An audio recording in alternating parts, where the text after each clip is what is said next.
જીપીએસસીમાં art and culture પૂછવામાં આવે છે, લોક સંસ્કૃતિ, જે ખૂબ અનપ્રિડિક્ટેબલ છે, પરંતુ મેં એની માટે એક બુક બનાવી છે જે હું તમને શેર કરવા માગું છું. તો તમે ટોપર્સના મોઢેથી પણ સાંભળ્યું હશે કે ડૉક્ટર હસુતાબેન સૈદાણીની બુક વાંચવી જોઈએ. તો ચાલો આ બુક આપણે જોઈએ કેવી છે.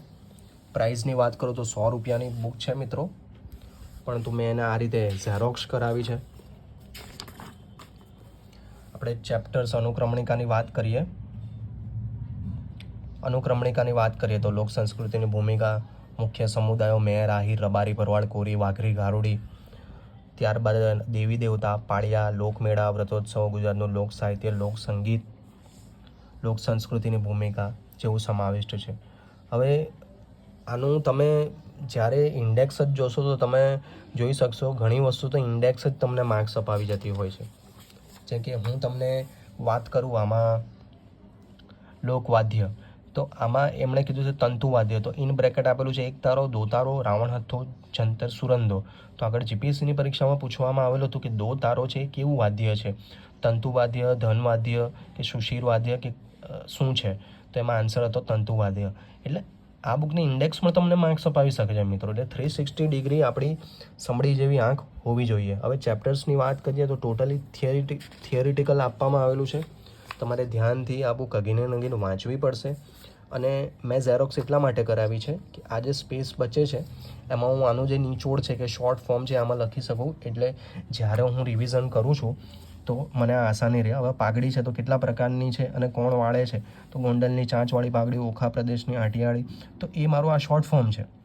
હવે નૃત્યો છે સીદીઓનું ધમાલ નૃત્ય, આદિવાસીઓનું ટિપ્પણી નૃત્ય, ગોપાલકોનું મટકી, પઢાર મેર ભડવાર, દાંડિયા રાસ, એ રીતનું હું આમાંથી યાદ રાખી શકું. તો આ રીતે તમારે મિત્રો તૈયારી કરવાની છે. હવે બીજો એક ટૉપિક છે આદિવાસીની સંસ્કૃતિ. તો આદિવાસીની સંસ્કૃતિ માટે પણ એક સરકારી બુક ગુજરાત સરકાર બહાર પાડી છે, આદિવાસી સાંસ્કૃતિક વારસો. તો એની ઝેરોક્સ કરાવીને મેં આમાં જ સ્ટેપલ કરાવી દીધી છે, કારણ કે ટૉપિક તો એક જ સબ્જેક્ટનો છે ને મિત્રો.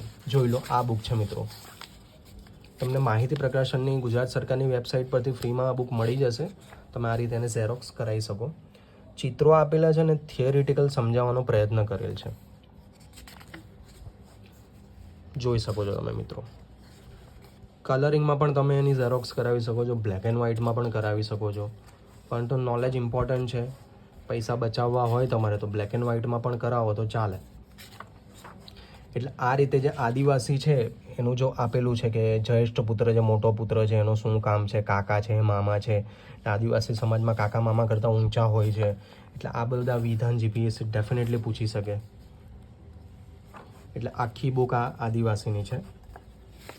ત્યારબાદ ત્રીજી વાત કરું તો જે આર્ટ એન્ડ કલ્ચર રિલેટેડ અમુક ટૉપિક મિસ થતા હતા, તો એ મેં બીજી બુક જે કોઈક આઈસ એકેડમીની હતી કે જે મને ઓનલાઈન મળેલી હતી તે પણ મેં આમાં સ્ટીક કરી દીધી છે. તો દરેક વ્યક્તિનું પર્સનલ અલગ અલગ હોઈ શકે. તો મિત્રો આ રીતે તમારે તૈયારી કરવી પડશે અને મહેનત તો કરવી પડશે. કોમ્પ્લેક્સ બુક વાંચવી જ પડશે. 5 બુક અલગ અલગ વાંચો એની કરતાં એક સારી બુક વાંચો, સારી રીતે તૈયારી કરો. All the best. વિડીયો સારો લાગ્યો હોય તો સબસ્ક્રાઈબ કરી દો.